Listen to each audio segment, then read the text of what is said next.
Oke,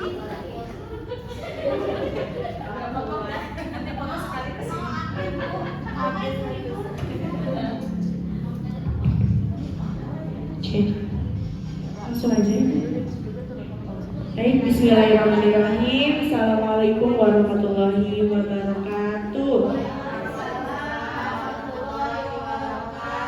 Baik, di sini saya akan menyampaikan praktik baik implementasi pembelajaran mendalam untuk materi menjaga lingkungan, membuat tempat sampah dari barang bekas kelas 1 pelajaran IPAS. Latar belakang kenapa diambil pembelajaran ini, karena budaya membuang sampah sembarangan saat ini semakin marak terjadi di masyarakat. Hal ini bisa terjadi karena mungkin kurangnya edukasi yang diterima masyarakat terkait kebiasaan membuang sampah, terutama bagi murid sekolah dasar. Usia sekolah dasar biasanya rentan sekali dengan perilaku meniru orang di sekitarnya. Maka dari itu, sebagai guru kita dapat menanamkan perilaku gemar membuang sampah pada tempatnya agar hal tersebut dapat terbawa ke dalam kehidupan murid bahkan sampai kelak mereka dewasa. Dalam hal ini, guru berusaha untuk dapat menanamkan perilaku senang membuang sampah pada tempatnya melalui karya yang dibuat oleh murid dan dapat dimanfaatkan dan digunakan di kelas. Adapun situasi awal yang terjadi pada awal pembelajaran di kelas 1, terutama di kelas yang saya pegang, rata-rata murid belum menerapkan perilaku menjaga lingkungan. Yang kedua, murid masih gemar membuang sampah sembarangan dan kurang bertanggung jawab terhadap menjaga lingkungan kelas. Selanjutnya, murid juga belum memahami bahwa sampah itu ada jenis-jenisnya dan dapat dibedakan. Tujuan pembelajarannya ada dua. Yang pertama, murid dapat membiasakan perilaku menjaga lingkungan, membuang sampah pada tempatnya. Kedua, murid dapat membedakan jenis sampah, sampah organik dan anorganik. Strategi yang digunakan, yang pertama, guru menjelaskan terlebih dahulu materi tentang pentingnya menjaga kebersihan lingkungan, terutama membuang sampah. Dua, guru membuat video cara atau menunjukkan video cara membuat tempat sampah. Tiga, menggunakan model pembelajaran berbasis proyek karena ini tidak selesai dalam sehari, kurang lebih 2-3 kali pertemuan baru bisa sampai dipresentasikan di akhir. Selanjutnya, murid dilibatkan secara aktif sebagai pembuat dan juga membentuk kelompok agar murid dapat berkolaborasi dan saling bekerja sama. Selanjutnya, melakukan presentasi untuk mengetahui sejauh mana pemahaman murid dalam pembelajaran. Dalam kelompok ini dibagi menjadi dua karena ini proyek mengharuskan saling bekerja sama, bersentuhan dan lain-lain. Makanya saya bagi menjadi dua, yaitu murid laki-laki dan perempuan. Karena di sekolah kami itu menjaga namanya batasan. Jadi murid ini dibedakannya berdasarkan jenis kelamin, seperti itu. Inovasi pembelajaran menggunakan media konkret. Pada materi menjaga lingkungan ini, guru meminta murid mengerjakan proyek membuat tempat sampah menggunakan barang yang sudah tidak digunakan. Dalam hal ini, guru menggunakan galon bekas lem mineral. Dan barang tersebut bisa dimanfaatkan kembali. Contohnya untuk membuat sampah, tadi jenis sampah organik dan anorganik. Dan juga sesuai dengan materi yang sedang dipelajari oleh murid. Guru juga menyiapkan bahan lain seperti cat dengan tujuan agar dapat memberi kebebasan kepada murid untuk dapat berkreasi dalam hal menghias tempat sampah yang sudah dibuat. Adapun mengajarkan kolaboratif dan kerjasama, guru bagi murid menjadi dua kelompok, yaitu perempuan dan laki-laki. Dan kelompok perempuan membuat tempat sampah organik, kelompok laki-laki membuat tempat sampah anorganik beserta hiasannya. Setiap kelompok belajar berani untuk mempresentasikan hasil pembelajaran di depan kelas. Hasil pembelajaran yang dicapai bagi murid: 1. Murid mampu membedakan jenis sampah organik dan anorganik dan melakukan praktik langsung di kelas. 2. Perilaku membuang sampah ke tempatnya merupakan hal yang menyenangkan bagi murid. 3. Pembelajaran berpusat pada murid terasa lebih aktif dan menyenangkan. Jadi setelah adanya pembelajaran ini, yang tadinya murid kurang terbiasa untuk membuang sampah ke tempat sampah, karena sekarang sudah ada hasil karya mereka di kelas, mereka menjadi lebih semangat. Jadi kalau mau buang sampah, mereka tanya, "Miss, ini sampah jenis apa? Dibuang kemana?" Nah, berarti ada pembiasaan baik yang dibangun oleh murid di kelas. Bagi guru bertanggung jawab untuk selalu menciptakan pembelajaran yang inovatif, kreatif, dan menyenangkan. 2. Guru dapat lebih banyak merancang pembelajaran dengan memanfaatkan bahan yang sudah tidak digunakan. Selanjutnya, ada pun refleksi di sini.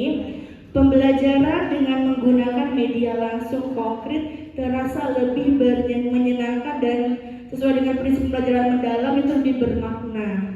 Selanjutnya, pemahaman murid lebih meningkat dan juga pembiasaannya juga sudah terlatih.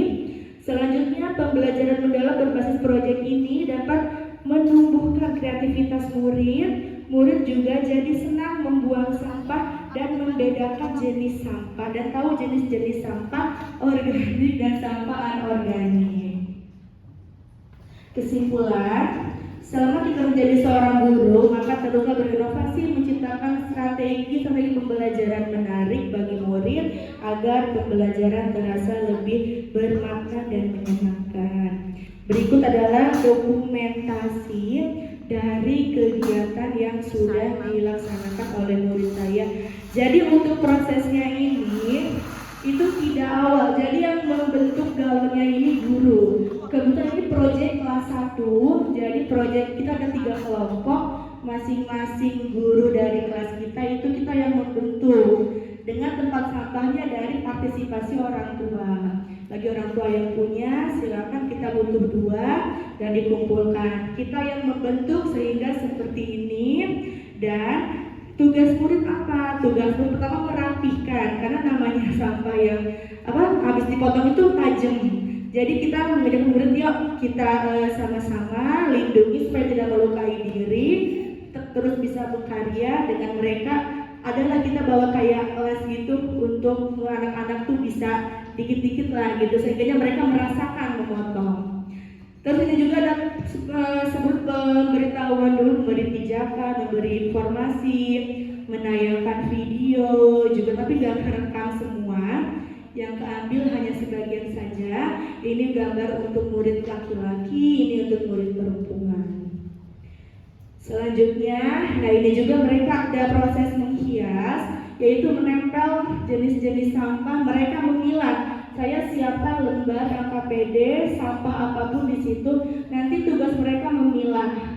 Jadi yang perempuan mencari sampah yang organik jenisnya, yang laki-laki dengan LKPD yang sama itu mencari sampah anorganik, dan mereka tempel di tempat sampahnya masing-masing yang sudah mereka buat. Terakhir, ini masih dokumentasi, ini hasil dari tempat sampah yang sudah dibuat oleh anak-anak, dan juga selain mereka mengecat juga sebagai kenang-kenangan kalau ini hasil buatan mereka, juga kita memberikan cap tangan anak-anak di sini.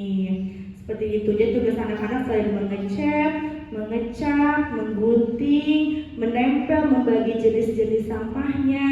Baru ini di pertemuan berikutnya kan harus nunggu dulu ya, nggak mungkin itu langsung kering catnya. Jadi di next pertemuan itu anak-anak baru bisa untuk menghias, terus menempel dan mempresentasikan hasilnya. Karena ini proyeknya proyek lanjutan. Baik, sekian informasi yang saya sampaikan, saya bagikan. Terima kasih atas perhatiannya. Saya akhiri. Wassalamualaikum warahmatullahi wabarakatuh. Ada pertanyaan dulu ya? Iya, ada pertanyaan dulu. Mohon maaf, udah pengen pulang aja ya. Ada yang mau bertanya, Bapak Ibu silahkan, Mangga. Atau mau memberi solusi? Oh boleh, silakan Ibu. Assalamualaikum warahmatullahi wabarakatuh.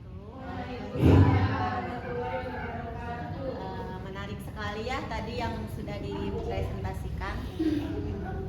Yang sudah dipresentasikan oleh Bu Eka yaitu terkait membiasakan anak untuk menjaga kebersihan.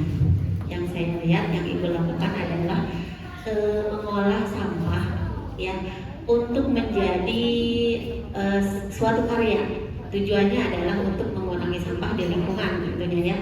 Nah, saya pernah melakukan hal seperti itu. Kebetulan saya mengajar kelas 6 yang sudah agak dewasa ya. Nah, saya menyuruh anak-anak itu membuat karya hiasan dinding atau bekas sampah dan lainnya menggunakan sampah yang ada di lingkungan sekolah, karena saya lihat mereka itu suka jajan mie, jajan bakso, baslok yang kayak gitu ya. Saya lihat banyak sampah sendok plastik yang berserakan. Akhirnya dari situ saya berpikir anak-anak coba dari sendok ini kita buat hiasan dinding, bingkai atau apapun gitu ya. Tapi yang terjadi adalah anak-anak itu sendok-sendoknya itu beli. Jadi tidak memungut yang ada di sekitar sekolah. Padahal saya sudah menyarankan seperti itu. Jadi kalian nanti kalau jajan baslok, sendoknya ambil, nanti cuci. Begitupun kalau kalian lihat teman-teman kalian atau adik kelas kalian yang jajan itu ada sendok bekas mereka, ambil, cuci pakai sabun gitu. Nggak usah jijik, nggak usah merasa kotor. Itu gunanya untuk mengurangi sampah. Nah, seperti itu mereka ternyata malah beli, bukan menggunakan sampah yang ada di lingkungan. Artinya mereka belum punya kesadaran untuk menjaga kebersihan. Nah, saya yakin di semua sekolah pasti penyuluhan tentang menjaga kebersihan itu sudah sering dilakukan. Pertanyaannya, untuk anak yang ngeyel, kira-kira perlukah diberikan sanksi? Gitu. Jika misalnya perlu, sanksi seperti apa yang cocok untuk mereka, untuk anak usia SD? Karena di zaman sekarang ini kita kalau mau mendisiplinkan anak agak-agak ngeri ya, gitu. Tapi kalau secara halus, dengan kata-kata, dengan rayuan, dengan contoh sekalipun kadang masih ada aja yang kayak gitu, Bu. Ya mungkin itu pertanyaan dari saya. Baik, terima kasih Bu Hasin. Izin menanggapi ya, benar ya. Biasanya anak-anak itu suka males menggunakan sampah yang bekas gitu ya. Pengennya itu yang baru itu, padahal sama-sama sendok plastik padahal ya. Mungkin sarannya kalau masih ada anak yang ngeyel, saya itu dulu tuh selalu controlling setiap hari. Jadi saya minta nih, mohon maaf, mana hari ini sampahnya dibawa atau tidak. Saya langsung tuh setiap hari tuh controlling. Oh, hari ini kamu bawa. Oh, hari ini kamu tidak bawa. Nah, ada baru kalau bagi anak yang tidak membawa, pasti di semua kelas dengan kesepakatan kelas. Ya, nah saya tuh anak-anak di kami itu memang kita kalau sekarang fisik itu tidak diperkenankan sekali ya kalau zaman sekarang sedikit ini megang anak aja kayak ini ya susah banget. Di kita itu kebetulan ada di sekolah ini ya tahfiz ya. Jadi anak-anak itu bisa segan tuh kalau kasih konsekuensi berupa ayo baca surat apa. Nah mereka bisa kita berikan hukumannya itu surat hafalan yang akan mereka hafal, bukan yang sudah. Karena kalau itu bukan challenge ya. Tapi kalau yang akan mereka hafal itu kan challenge. Nah mereka harus mendengarin handphone, harus buka Quran, buka baca-baca. Nah itu sehingga kalau mereka mau tidak mau ya mereka kalau mereka melakukan lagi mereka pasti akan melakukan apa yang kita minta. Terus gimana kalau misalkan mereka nggak baca juga? Biasanya kita langsung di sekolah kami itu kita pasti meminta bantuan pihak ketiga yaitu orang tua, pihak kedua yaitu orang tua murid untuk langsung kita koordinasi nih kalau emang nggak mempan juga. Tapi biasanya kalau di sekolah kami itu kesepakatan kelas kami yang paling tinggi itu kalau diminta untuk menghafal surat ayat Al-Quran yang emang mereka belum hafal, yang emang mereka harus capai, itu bisa langsung mereka bukan takut ya, tapi kayak udah deh daripada ini misalkan ya daripada harus hafal, harus ini lagi, nah mereka akhirnya besokannya cukup ampuh, seperti itu sih Bu. Atau kalau untuk disesuaikan mungkin ya, kalau untuk kelas 2, 3 menulis istighfar, tapi kita harus konsisten ya. Harus konsisten, harus benar. Jadi jangan cuma menyuruh tapi ya udah diabaikan. Ketika kita menyuruh kita pun ngecek mana sini hasil istighfarnya? Tulis istighfar 50 kali. Mana sini? Kita benar tungguin, benar-benar kita minta tuh hasil. Jadi nggak cuma kita minta dari lisan aja, secara bertanggung jawabnya pun kita minta. Itu Bu Asih mungkin ya yang bisa disampaikan, semoga bantu. Ada lagi Bapak Ibu? Kalau nggak ada kita cukupkan ya. Terima kasih Bapak dan Ibu semuanya. Saya akhiri. Wassalamualaikum warahmatullahi wabarakatuh.